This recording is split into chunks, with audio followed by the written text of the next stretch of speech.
The reader of books. It's a funny thing about mothers and fathers. Even when their own child is the most disgusting little blister you could ever imagine, they still think that he or she is wonderful. Some parents go further. They become so blinded by adoration they manage to convince themselves their child has qualities of genius. Well, there is nothing very wrong with all this. It's the way of the world. It is only when the parents begin telling us about the brilliance of their own revolting offspring that we start shouting, "Bring us a basin. We're going to be sick." School teachers suffer a good deal from having to listen to this sort of twaddle from proud parents, but they usually get their own back when the time comes to write the end-of-term reports. If I were a teacher, I would cook up some real scorchers for the children of doting parents. "Your son Maximilian," would write, "is a total washout. I hope you have a family business you can push him into when he leaves school, because he sure as heck won't get a job anywhere else." Or if I were feeling lyrical that day, I might write, "It is a curious truth that grasshoppers have their hearing organs in the sides of the abdomen. Your daughter Vanessa, judging by what she's learnt this term, has no hearing organs at all." I might even delve deeper into natural history and say, the periodical cicada spends 6 years as a grub underground, and no more than 6 days as a free creature of sunlight and air. Your son Wilfred has spent 6 years as a grub in this school, and we are still waiting for him to emerge from the chrysalis.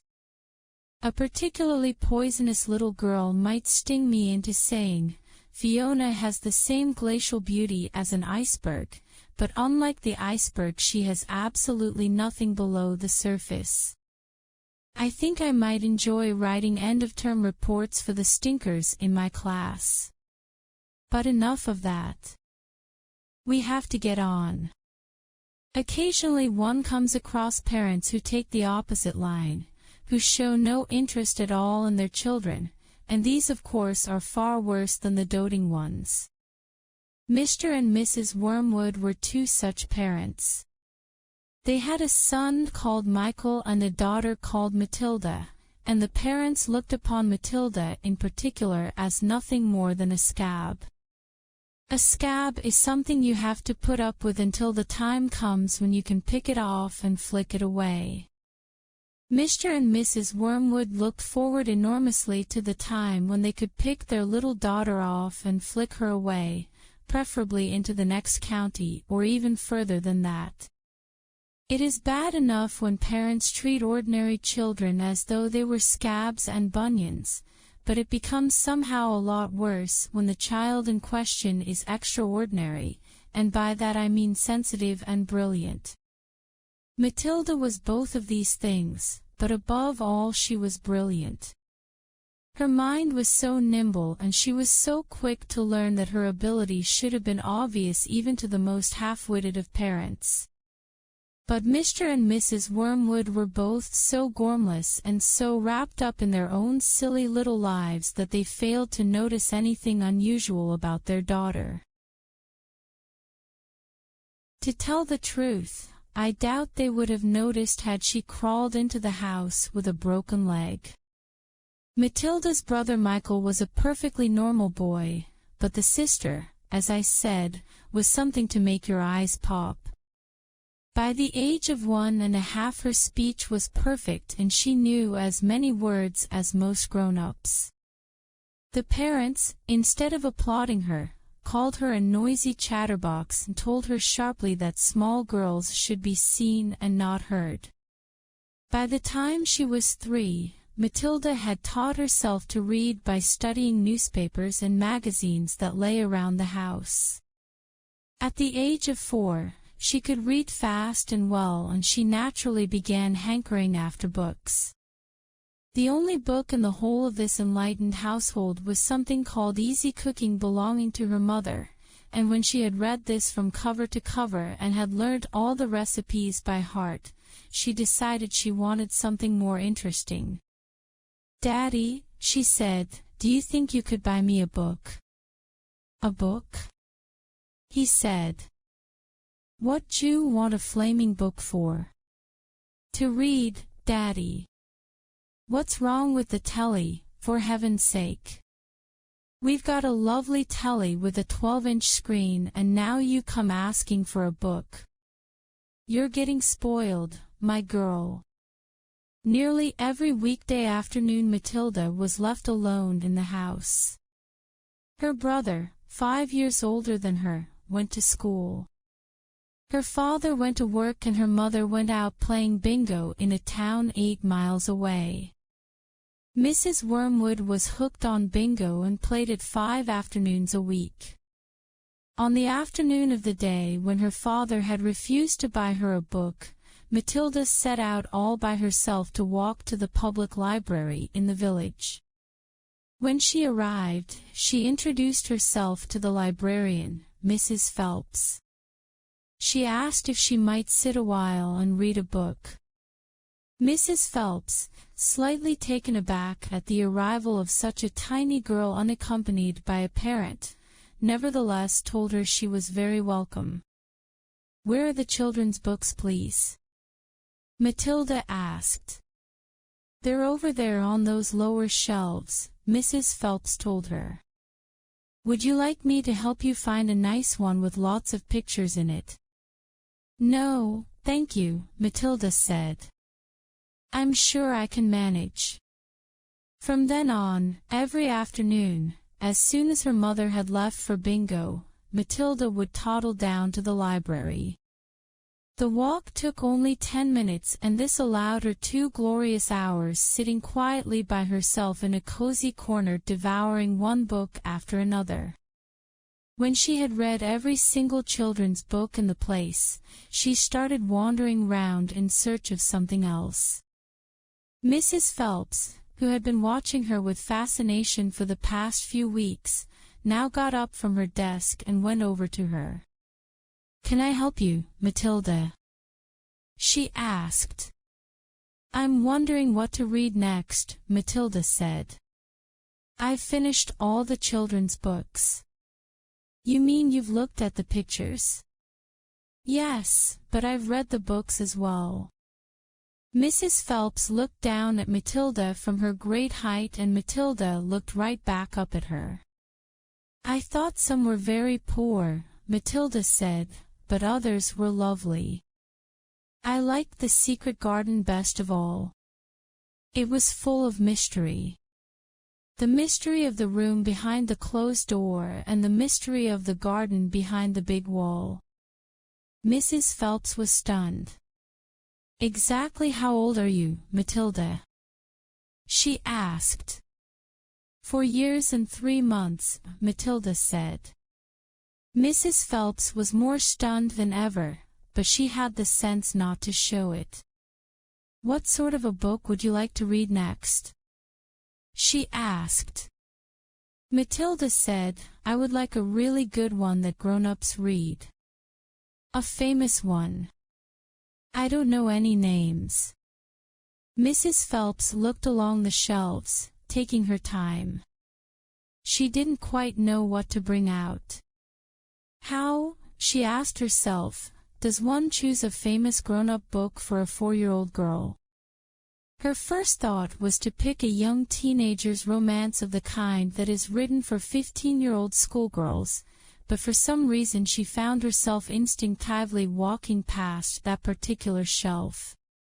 "Try this," she said at last. "It's very famous and very good. If it's too long for you, just let me know and I'll find something shorter and a bit easier." Great Expectations, Matilda read, by Charles Dickens. "I'd love to try it." "I must be mad," Mrs. Phelps told herself, but to Matilda she said, "Of course you may try it."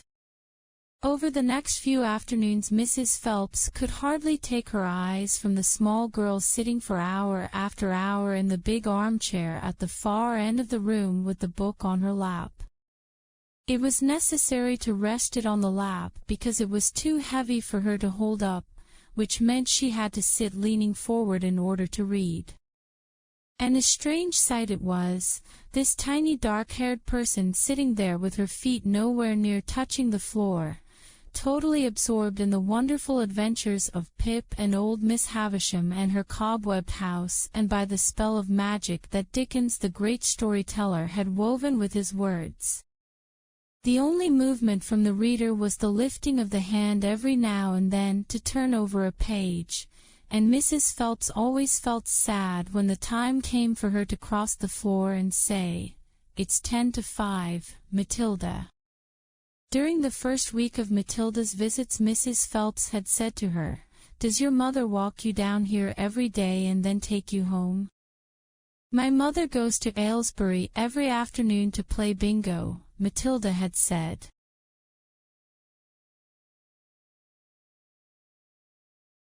"She doesn't know I come here." "But that's surely not right," Mrs. Phelps said. "I think you'd better ask her." "I'd rather not," Matilda said. "She doesn't encourage reading books. Nor does my father.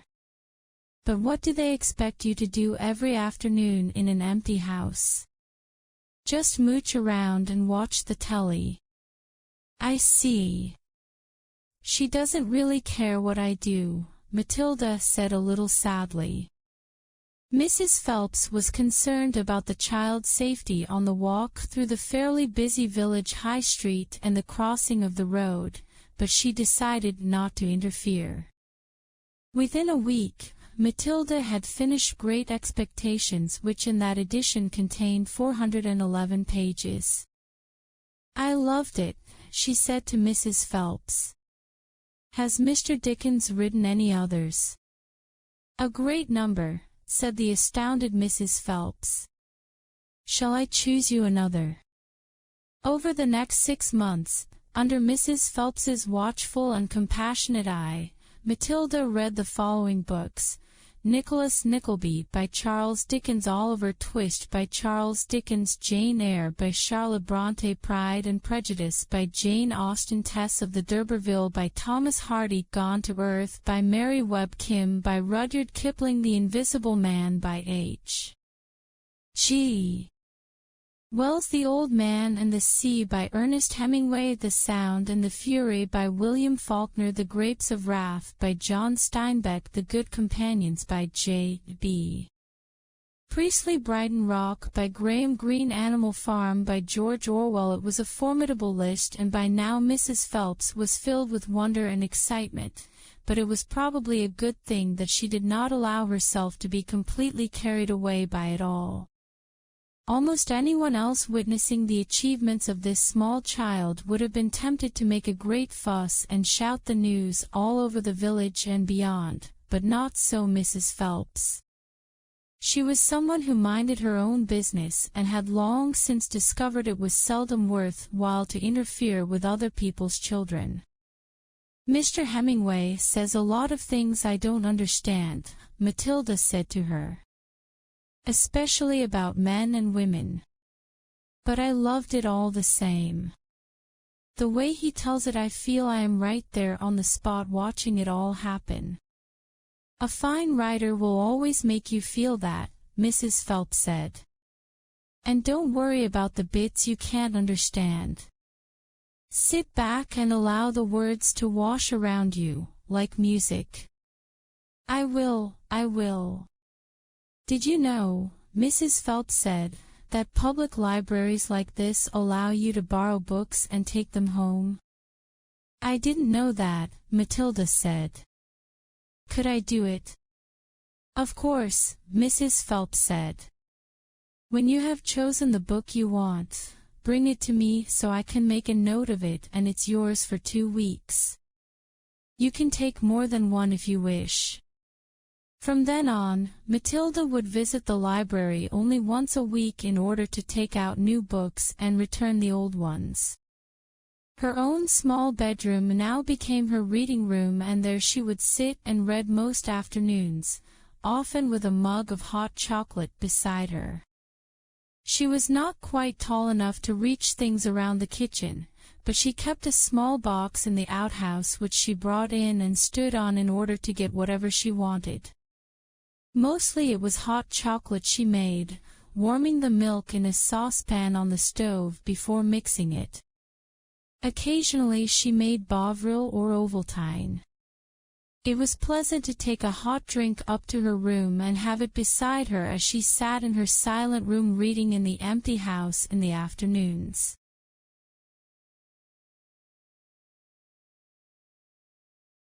The books transported her into new worlds and introduced her to amazing people who lived exciting lives. She went on olden-day sailing ships with Joseph Conrad.